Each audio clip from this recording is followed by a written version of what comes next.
From North to Metro Manila, naging mas madulas pa sa langis ang suspect na kinakanting dahil sa pang-aabuso niya di umano sa kapwa lalaki na menor de edad.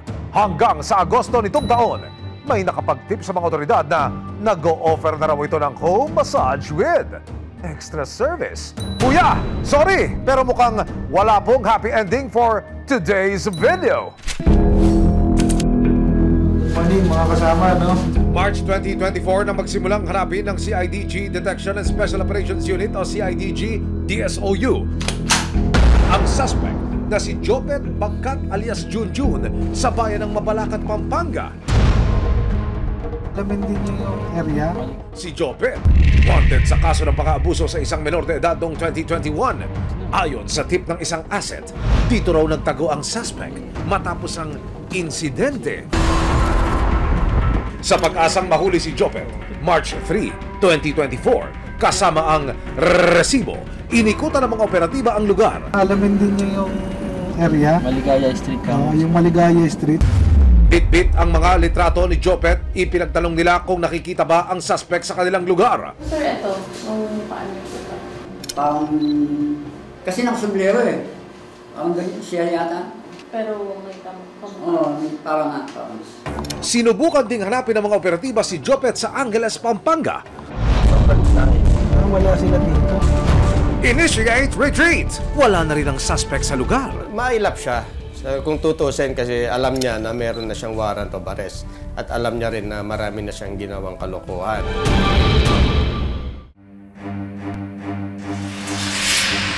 Sa investigasyon ng Angeles City Police, taong 2021, nang makaranas umano ng kahalayan ng isang menor de edad na lalaki sa kamay ng male therapist ng isang wellness clinic sa Angeles City, Pampanga.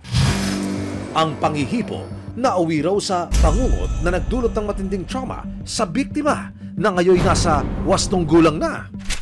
Sa pakikipag-ugnayan ng resibo sa biktimang si Rainier, hindi niya tunay na pangalan, nakausap namin ang 18 taong gulang sa isang messaging application. Dahil menor de edad siya nang mangyari ang krimen, itinago pa rin namin ang kanyang pagkakakilanlan. Yung ano niya, aura niya, ako mabait naman. Yung araw na yun, nag-ano lang kami para lang magpa-clinic. Tapos, yung sabi daw niya sa akin, meron daw siyang ilalagay na gamot or pampaayos sa skin. So, napa-oo naman ako. Nang pumasok si Rainier sa kwarto, dito na raw siya inabuso ni Jopet. Nagpakita na ng hindi okay na para sa kapwa lalaki, parang nakakababa ng right sa lalaki. Dagdag pa ng Angeles Police. Kasama ng biktima ang kanyang mother. At umalis pa man panandalian ng mother niya, naiwan yung isang 14 years old na victim na lalaki, which is minor, yung aesthetic shop attendee na homosexual, ay nagawan siya ng isang bagay na hindi niya ginusto. Matapos ang pang-aabuso, dito na raw nagsumbong si Rainier sa kanyang mga magulang. Humingi ng tulong ang mga magulang ni Rainier sa Angeles Police at hinuli rin ng araw ding iyon ng suspect. Pero nang malaman ni Rainier na nakalaya ang lalaki ng abuso sa kanya, makalipas lang ang isang araw, dito na raw siya nawala ng pag-asa na mapapanagot pa si Jopet. Tapos, di na ako nakapag-ano ng kaso dahil magiging wala daw ako laban dahil yung suspect is ayaw magsalita, ayaw umamin.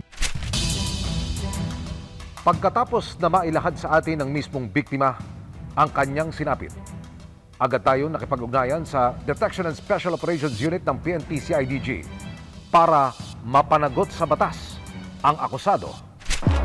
Dahil walang lusot si Jopet sa ginawa niyang unang pang-aabuso para sa Angeles Police, tuloy ang kaso. Kung hindi man kayo mahuli, sa oras na ginawa nyo yan, eventually, magkakaroon kayo ng warrant of arrest dahil madidemanda kayo.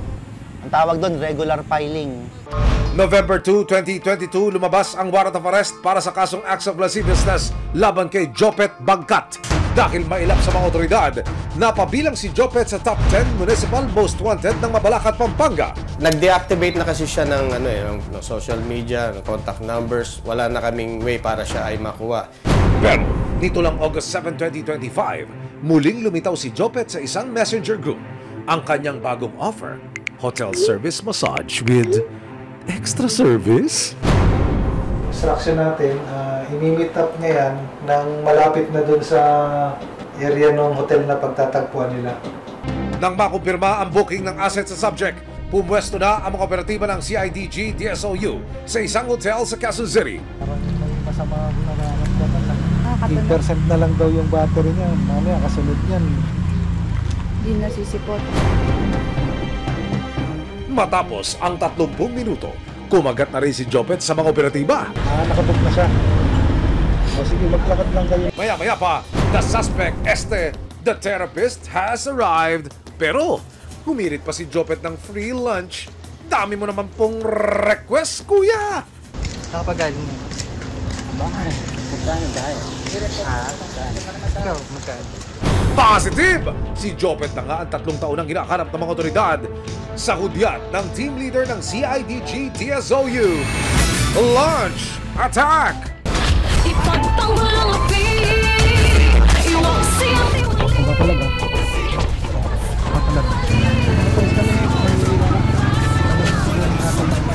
Huwag ka na mag-delay ha. Ano kung kasalanan? May warrant ka. May warrant ka. Papakita namin sa'yo. Balikot ka. Ikaw ay may karapatang huwag magsalita. Lahat ng sasabi mo ay maaaring gamitin laban sa iyo sa anumang hukuman ng Pilipinas. Opo. Alam mo sir na may kaso ka? Nasettle na nga yung pagkakaalam ko, sir. Nahuli ka sa kasong ganyan din noong 2021. Yan. Oh, yan. Isang March araw lang, sir. Oo. Pero yung warrant mo kasi naka-date ng 2022. Ibig sabihin, nilabasan ka ulit ng warrant ng 2022. Surprise, Jopet! Ang akala mong happy ending noon, isang warrant na ngayon. Dinala si Jopet sa custodial facility ng CIDG DSOU. Makakarap siya sa kasong paglabag sa RA 7610. Kung siya ay mapatunayan, no, pwede siyang masentensya ng 20 years and 1 day to 40 years. Nakapareham ng resibo ang suspect. Depensa ni Jopet. Kasi ilang taon na po sir ang lumipas kasi hindi ko inaasahan, hindi naman po ako nagtago. Mariin din niyang itinanggiang reklamo. Kung ginawa ko man po yun, sana nakulong na po ako tuloy-tuloy sana nun. Ipinarating din ng resibo kay Rainier ang balitang nadakip na ang di umano'y ng abuso sa kanya. Kasi hindi naman tama yung ganun eh. Lahat ng tao nagkakamali, pero pag yung taong pagkakamali niya inuulit niya, wala rin. Kaya ang ano ko lang sa kanya, magbago siya. Hanggang ngayon, sinusubukan pa rin daw ni Rainier na malampasan ang labis na tromang idinulot sa kanya ng insidente.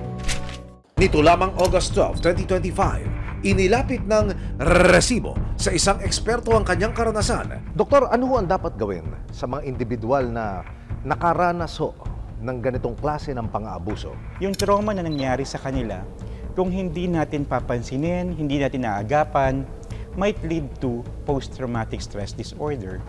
Kaya napakahalaga na maagapan natin yung nangyayari sa isang bata. Kailanman, hindi dapat baliwalain ang mga kaso ng pang-aabuso, lalong-lalo na sa mga menor de edad. Kung sino man kayong magtatangka na abusuhin ang kanilang kamusmusan, nariyan ang batas para kayo'y mapanagot at maparusahan. Maraming salamat sa panonood, mga kapuso.